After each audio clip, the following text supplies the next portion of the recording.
नमस्कार, वंदे मातरम। बहुत बहुत स्वागत करता हूं मैं Yogesh B Mishra AD news live सच के साथ चैनल में। तो आइए आरंभ करते हैं सुबह की कुछ प्रमुख खबरों से।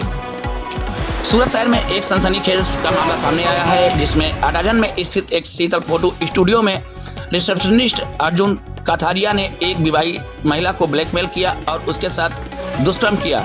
इसके अलावा 50 लाख के गहने और 2,59,000 नकद लिया गया। 52,59,000 रुपये भी जब्त किया है। इस संबंध में पाल पुलिस ने आरोपी अर्जुन काथरिया उम्र 21 वर्ष निवासी Aditya row house Saraswati school honey park road Adajan के पीछे से गिरफ्तार किया है। वह वर्तमान में 3 दिन के रिमांड पर है।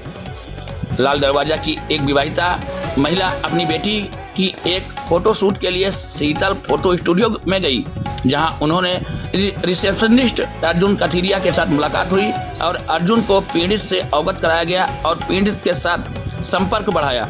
धीरे धीरे उसने पीड़ित को अपने जाल में फंसाया।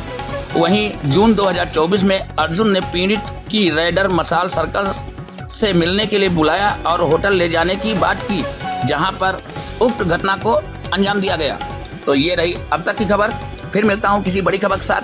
तब तक के लिए नमस्कार और देखते रहें आपका लोकप्रिय चैनल एडी न्यूज लाइव सच के साथ। ताजा तरीन खबरों के लिए हमारे चैनल को लाइक शेयर सब्सक्राइब अवश्य करें। तारीख 26/6/2025 रोज पाल पोलीस स्टेशन में एक महिलाए BNS 2023 कलम 64(2) M 318(4) 352 मुजबनी फरियाद अर्जुन ધુપદ કંથારિયાના વિરુદ્ધ આપેલ છે। એ બાબતે હકીકત એવી છે કે ભોગ બનનાર મહિલાની પુત્રીનું ફોટોશૂટ કરવાનું હતું, જે ફોટોશૂટ બાબતે શીતલ ફોટો સ્ટુડિયોના અર્જુનભાઈનો સંપર્ક કરવામાં આવેલ। અર્જુનભાઈ મારફતે આ ફોટોશૂટ કરવામાં આવેલ।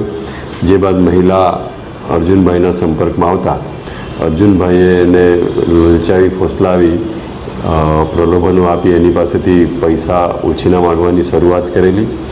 તે બાદ એમનો પરિચય વધતા જતાં અર્જુનભાઈએ એમને ફરીથી 5,000 રૂપિયા પરત આપી દેવાની વાતે બોલાવી ને એમને પાલ પોલીસ સ્ટેશન હદ વિસ્તારમાં બોલાવી એમની સાથે હોટલમાં લઈ જઈ શારીરિક સંબંધો બાંધેલાની હકીકત આવેલી છે।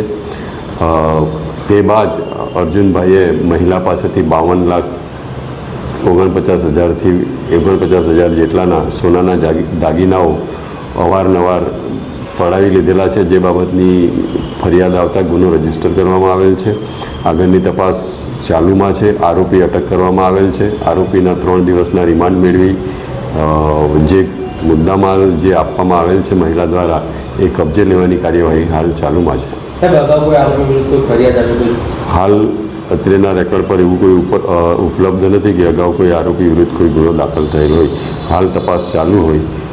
આગળની તપાસ જેમ જેમ થશે તેમ તેમ આગળની પ્રગતિ આપણને જણાવવામાં આવશે।